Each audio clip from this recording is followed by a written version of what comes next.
Welcome to the deep dive. We cut through the noise to bring you insights that make you sharper, smarter, faster.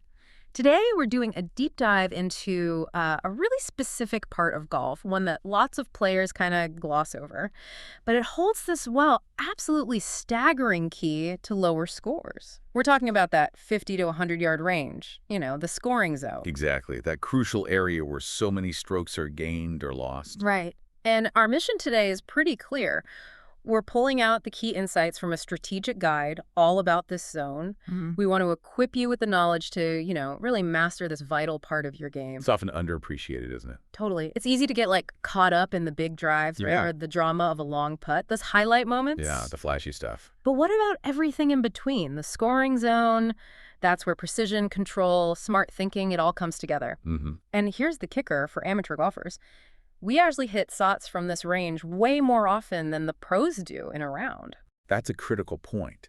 So mastering it isn't just helpful, it's potentially transformative for your score. Okay, let's unpack something here. A common idea. When we think about missing a shot, that frustration, our mind usually jumps to missing left or right. Yeah. Absolutely. You picture the ball sailing into the trees or diving into the bunker on the side.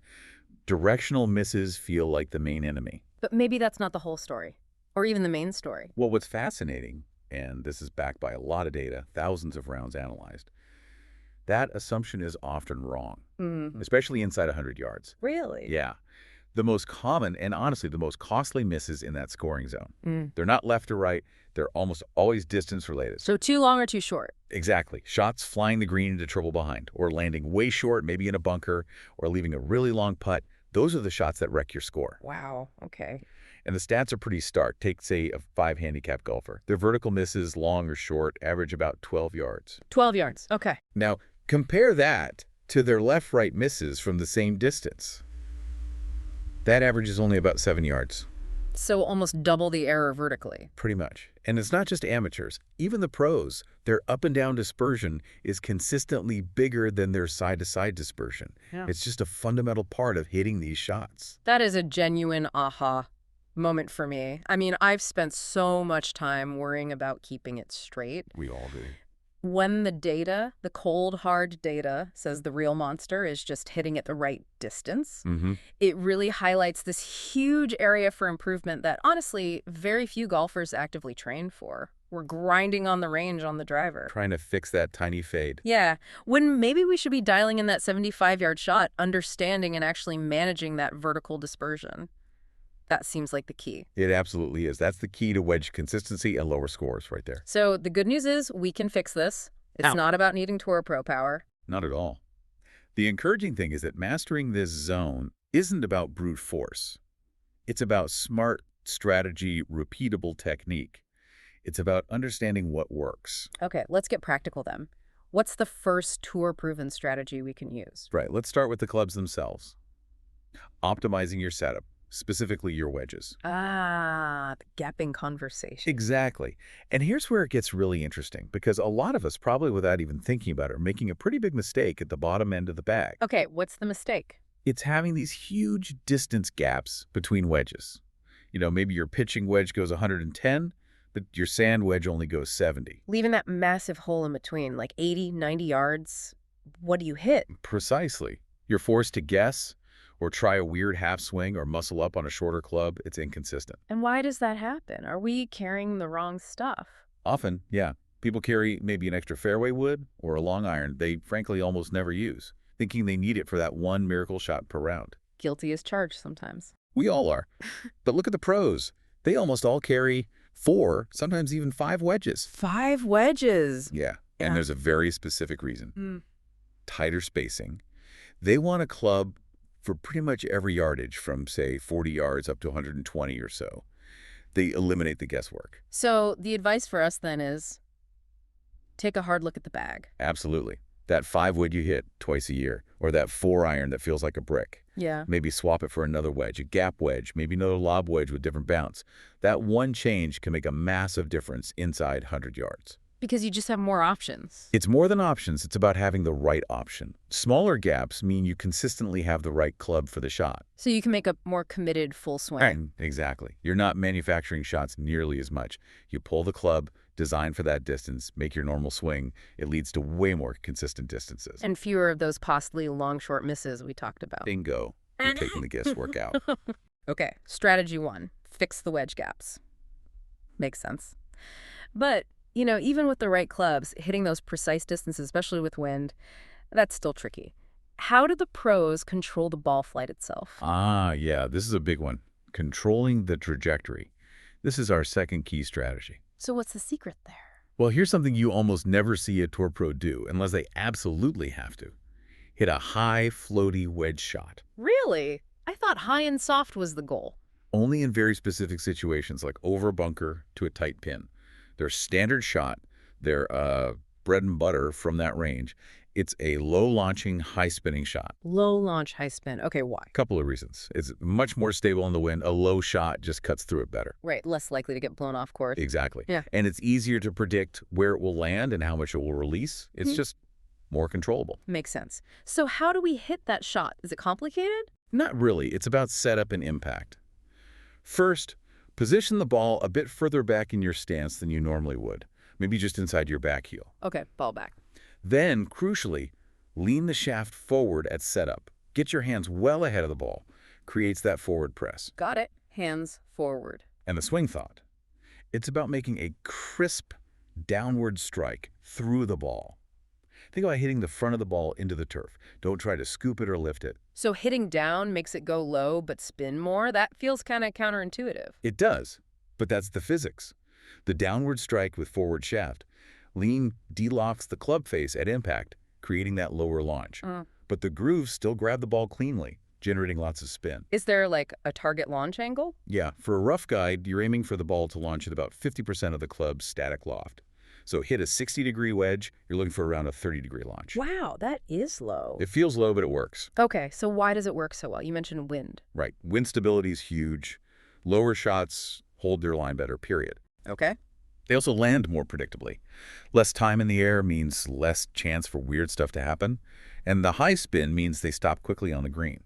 Usually hop and stop, maybe a tiny bit of check, not ripping back 20 feet, which can be just as bad as going long sometimes. Yeah, you don't want that either. It's all about control. Putting the ball where you intend with minimal fuss. Okay, so we have the right clubs. We're hitting it lower with spin. But what about those, the really tricky distances, the in-between numbers? If I have a 73-yard shot, how do I hit that precisely? Right, the finesse shots. This brings us to our third strategy. Controlling distance with your swing, not just the club. How do most amateurs handle that? Well, the common mistake, and it's totally understandable, is trying to hit wedges different distances by changing swing speed. Trying to swing easier for a short one or harder for a longer one. Yeah, I definitely do that.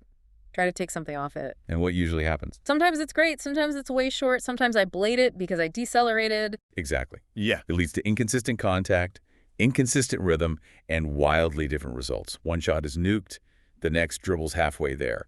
It's really hard to control speed reliably under pressure. So what do the pros do instead? They do the opposite, essentially. They maintain the same smooth rhythm and tempo on almost all their wedge shots. The same tempo. Yeah. What they change is the length of their backswing. Ah, okay.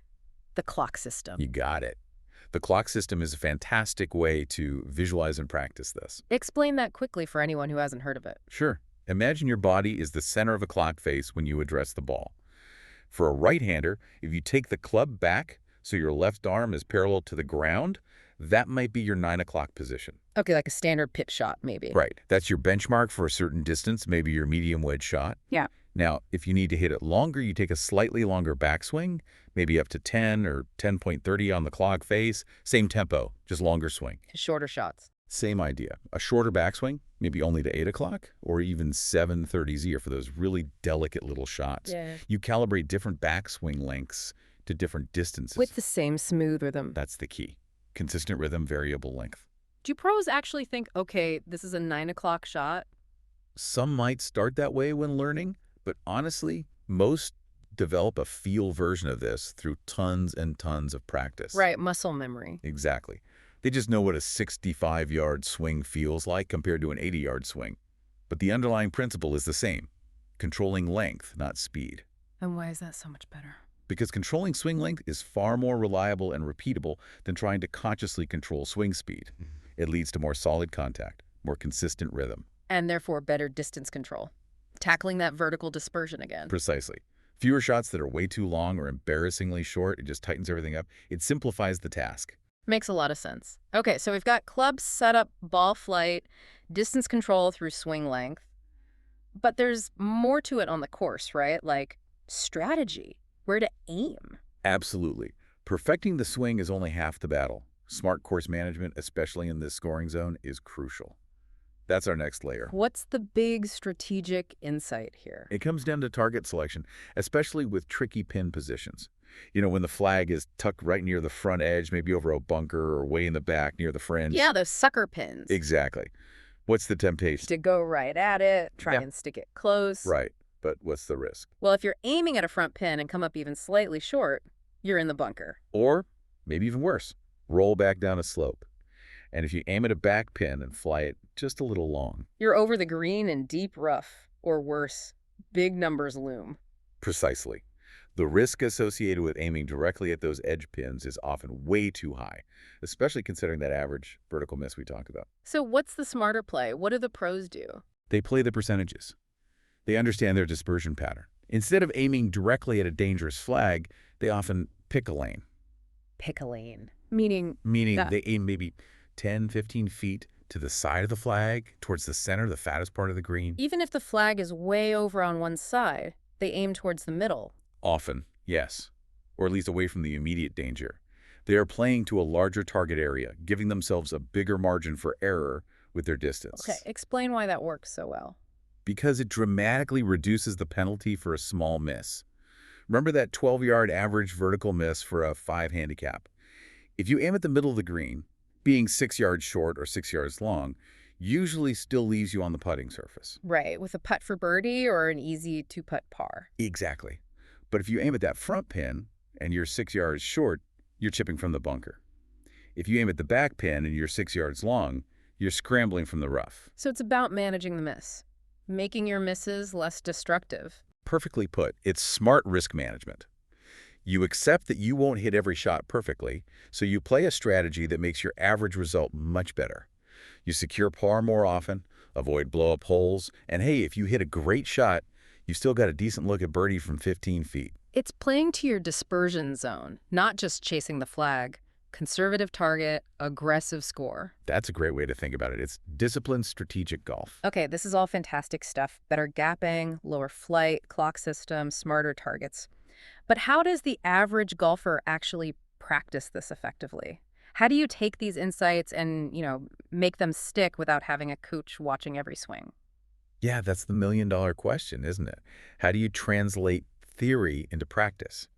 And this is where technology has just become such a powerful tool for golfers. Like swing apps and things. Exactly. Yeah. But they've become incredibly sophisticated. We're talking about tools that give you the kind of analysis that just a few years ago was only available to elite tour pros in multi-million-dollar labs. So what kind of tech are we talking about? Well, take something like the eCoach 360-degree app, which uses an AI golf chatbot. The underlying tech uses advanced 3D motion capture, often just from your phone's camera, and artificial intelligence to give you personalized, data-driven feedback. On every swing. On every swing you record, whether you're at the range alone or working with your coach, it's breaking down your specific movement. Well, it's not just generic tips. Not at all. That's the key insight here. The personalization. It can analyze things like your kinematic sequence. Whoa, kinematic sequence. Sounds complex. It sounds technical, but it's basically the order your body parts fire in the swing: pelvis, chest, arms, club. The AI checks if your sequence is efficient for power and consistency, or if you're, say, spinning your hips too early or your arms are lagging behind. Okay, so it sees how your body is actually moving. What else? It measures critical impact factors, things like shaft lean. Are you compressing the ball properly? Or are you swaying too much off the ball? Or lifting up through impact? Both kill consistency. It measures your chest rotation at impact, all crucial for solid wedge shots. And it can spot common flaws, like scooping. Absolutely. It's trained to detect those common faults: scooping, early release, casting, the things that really plague amateur wedge play, and lead to those fat and thin shots, those distance control nightmares. And then what? Does it just tell you you're doing it wrong? No, that's the best part. Yeah. Based on your specific faults, it recommends customized drills designed to fix those issues. And it tracks your progress over time as you work on them. That sounds incredibly useful. You mentioned a get recommendation feature. How does that work? It's designed to be super user-friendly. You literally just upload a video of your swing from your phone. The AI golf chatbot analyzes it frame by frame, pinpoints the technical issues, explains them clearly. And gives you the drills to fix it. Exactly. Specific drills targeted at your needs. It essentially builds you a personalized practice plan. That really is like having a coach in your pocket. It truly is. A world-class coach available anytime. You're moving beyond guesswork. You're training with objective data, real-time feedback. It just accelerates the whole learning process, especially for conquering this vital scoring zone. You're training smarter with precision. Okay, wow. We have covered a lot today about transforming your game from 50 to 100 yards. What a game changer this area is. We hit on recognizing distance control, not just direction, as the main challenge. It's that vertical miss. Then the gapping strategy, get those wedges right. The low, spinny wedge shot for control, using the clock system for distance precision. It's controlling swing length, not speed. And that smart course management, picking safer targets, plus how AI coaching like eCoach 360 degrees can pull it all together for you. Yeah, and the core message, I think, the thing to really take away is that mastering this scoring zone, it doesn't demand you become some kind of superhuman athlete. No. No, it just requires smarter strategy and building a technique that's repeatable for you. It's about working smarter, focusing on the right things to gain that consistency. So here's a final thought for you listening. The next time you're out playing or even just thinking about practice, ask yourself this. Is your biggest opponent really the pin? Or is it maybe that overlooked 12 yards of vertical dispersion that keeps costing you strokes around the green? Good question to ponder. What one small change, what micro adjustment will you make this week? Will you check your wedge gaps? Try that lower flight. Work on your clock system. Aim for the middle of the green more often. Just pick one thing to start. Exactly. Start owning that scoring zone. Go out there, apply these ideas, and watch your scores start to drop. The power to change your game is right there.